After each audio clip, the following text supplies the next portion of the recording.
Peace, love, and light. You got Professor O coming through the dose of that good yo. Come everywhere like broken glass. I'm around like a circle. Anyway, anyhow, let's get down to this round now. Today I want to talk about mastering yourself. Not sure if I made another video about it, but we want to make one now. Again, going towards that. Now, when you're mastering yourself, you got to realize it's all about refinement. Gaining and refining, period. What are you learning and what are you practicing daily? And whatever you're learning, how is this applicable to your everyday life? Period. That's just what it is. Are you a people person, or maybe you know how to, are you a system worker? If you're able to work the system and understand the system more, then maybe that's your field. If you know dealing with people is a little bit more your speed, then that means that's your field. Understanding who you are, then how can you make it applicable to your life? But when you're mastering yourself, then you'll be able to learn how to shine in all areas, period, where you could be in the system and understand how to work the system properly. And when you're dealing with people, you'll be able to understand how to deal with people properly. You'll be well-rounded. You know what I mean? You're not just going in a linear fashion. It happens geometrically. It won't just be linear and going things like that, you know, nah, you're going to be well-rounded.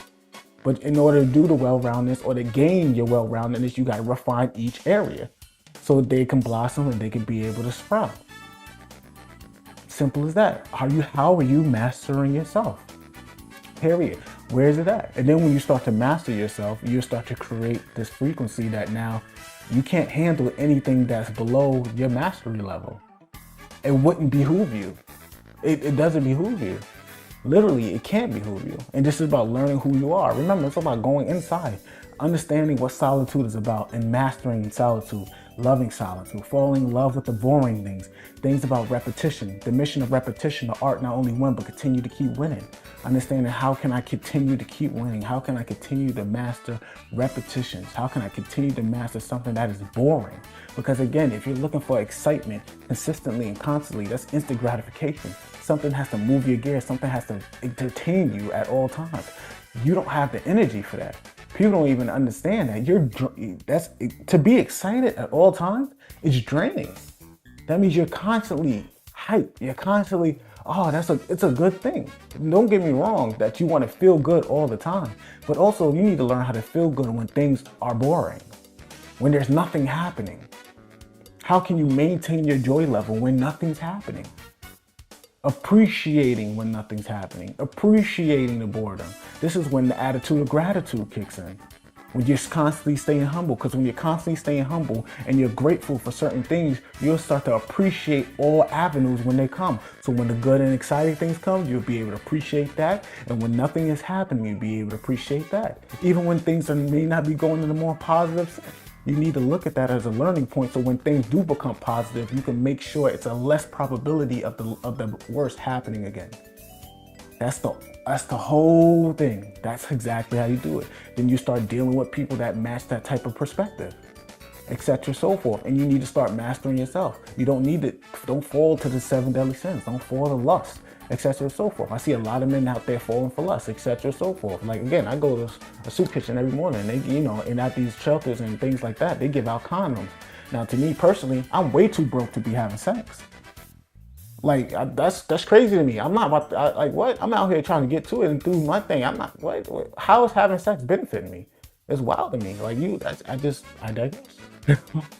I digress. So it is what it is. And then it's just I don't know. I digress. But there are people out there doing it, and it's all about growing. And then when you start to grow, then you start to appreciate, and then you will start to realize, all right, I'm not where my environment's at. My mind doesn't match my environment, which is a beautiful thing. That means now you're creating high quality. You're creating high quality traits within you. You're refining who you are. So now you're good. Again, you got to do the tedious things. Mastering yourself is doing something. How can I do something boring every single day? And to know that, all right, this is going to give me the result that I want for the future. Simple as that. This is what's the point of exercising. This is what's the point of eating correct things. This is the point, to be able to get what you see in the future. It's not going to happen instantly. Anything that's worthwhile doesn't happen instantly. And if the more faster it comes, even better. That means you're, appreciate it. But now how can you get it as fast and make it last longer than how you received it? Now that's the thing. How can I receive something so quickly and make it last longer than I received it? Most of the times this doesn't happen. But with the things that you want something to last long like a tree. You planted the seed. Like, again, this is when people could be so envious and jealous of people that, exercise, etc. so forth. The girls see the good woman with the beautiful body, or the guys see the dudes with the bulky shape, or whatever the case may be. They see it, but they don't know how many times that they were working out consistently and constantly. Rain, sleet, hail, or snow. They were still doing the same thing. They didn't let the outside affect the inside, because the inside is what matters. How can you continue to keep going? Period. And then we get to know, and then it's mastering your inside, right? Because at the same time, these are things that God has given you. So be humble. Understand the gifts and calling of God are irrevocable. So these are things that, all right, God has given you, and God will not take it away. God wants to see you do great things with the gifts He's given you, so it can match up to the calling you got many callers out there, literally. It's just which one would align to the ones that God has provided for you. He's given you the gifts, and He won't take them back. God's not a liar. God will give you gifts and has nothing. You can do whatever you want with your gifts. May it be observation, may it be overall tenacity, persistence, maybe even be talents such as singing, dancing, etc. so forth. You have been given gifts that you are able to do whatever you want to do with them. But how can you do them in a positive light that you align to your calling? Because again, once you got to realize, He also creates a system that is a reap what you sow. God doesn't deal with equality, He deals with abundance. So anything that you do positive, you're going to get back a ton for. Anything that you do negative, you're going to get back a ton of that. He doesn't deal with equality. He deals with abundance. So if you're doing righteous, you're going to get a righteous abundance. Man shall be given unto your bosom. It's like He's going to overfill you. Lack doesn't even work, and there's no lack in God. Don't even operate in the same sense unless He's saying God does not lack. You know what I mean? Like, literally, that's just what it is. But in order to receive and have an understanding towards that, it's about how are you mastering yourself. God has given you free will to master yourself, to have patience, to have understanding, to have these things that are operating at all times. And how can you consistently operate them at all times? And then also, as God is giving you grace, you give grace likewise. How can you continue to apply that as you're growing? Because then as you're growing, you're going to realize you're going to be growing at such a substantial rate. You're not going to even realize that when you're conversing with people, you'll be able to see the level that they're at. And this isn't a point of judging, because again, I'm not infallible, and anyone isn't infallible or perfect, etc. so forth. But the fact that you're perfecting is what's making your aura perfect. It's what's making you have that loving, that beautiful, insatiable, addictive energy that people would like to be around, because it's representing God. It's representing those traits because God has given you that to do so. But how can you do it when you start to see people that's at a lower level? And then when they're there, this isn't, because again, people don't understand this life isn't linear, it's geometric. So just because you at this high level, that doesn't mean, unfortunately, you can fall. And again, when people hit a higher level, God forbid, of course, but when some cases, in certain cases, when they fall harder than when they were at a lower level, because you went that high. And if you go that high, you gotta realize, it just goes, you don't want to do that. But how do you deal with others that's not at that level? Again, you give grace, because grace is a space for people to be able to learn from. Because again, you don't know what their path is. You don't know where they're at in their journey. You may recognize certain things that you've overcome, and mentally, they may not be even ready to overcome it yet. They may be still working on themselves. They may not even realize that they're in a conundrum. But again, that's not up to you to realize, because again, when you're speaking in certain situations, then you probably be speaking at such a high level, they may not even be able to grasp the depth of what you're talking about. So you just give grace by giving them space. Love from a distance, etc. so forth. Because you can't hurt yourself by trying to heal anyone else. And some people may not want to be healed at all. Because again, remember, once you're at a certain vibration, a certain signal that you're emitting, you're going to autonomously turn people's light on, regardless. Even when you walk by, you're going to turn people's light on. And if they're not ready to see that their own personal reflection, they're going to project their insecurities onto you instantaneously. The minute it happens, they're gonna look at themselves. They're not gonna like what they see, and then they're gonna fight back and be like, "Yo, this dude think he all that." Mind you, didn't say anything, but again, this is a projection of their own self insecurity. But what do? If you entertain it, then now you're confirming their projection, and not only are you not living up to who you are, you're enabling their projection instead of them going into reflection, and they need to look at who they are. So give space, give grace, but don't entertain. You'll be all right. It's all going to be well. All is well indeed. And this was a freestyle. I didn't even write anything in the book, but of course I always got my handy dandy on these notebooks. But definitely was a freestyle. But literally, and then you'll start to apply. It'll just start to be more applicable in your everyday life. Then the people you hang around will be more of the same like-mindedness. You know what I mean? You'll start to understand it more. Then people, it will either increase their inner work so they can be able to match your signal, or a separation will occur. It's just what it is. It's just what it is. It can't coexist together because you're not on the same path anymore. Your path is divided. And it is what it is. You know what I mean? Like, you know, you keep the love there, you keep the respect there, it's all good, and then it is what it is.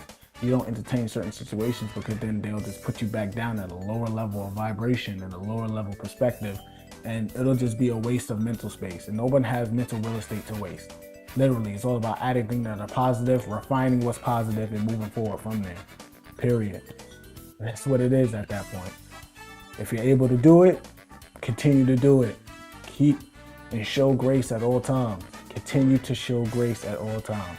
Because there's going to be individuals that's going to look at you and they're going to have an inner hate in you. And just literally, it's only because you're reflecting something that they could have been.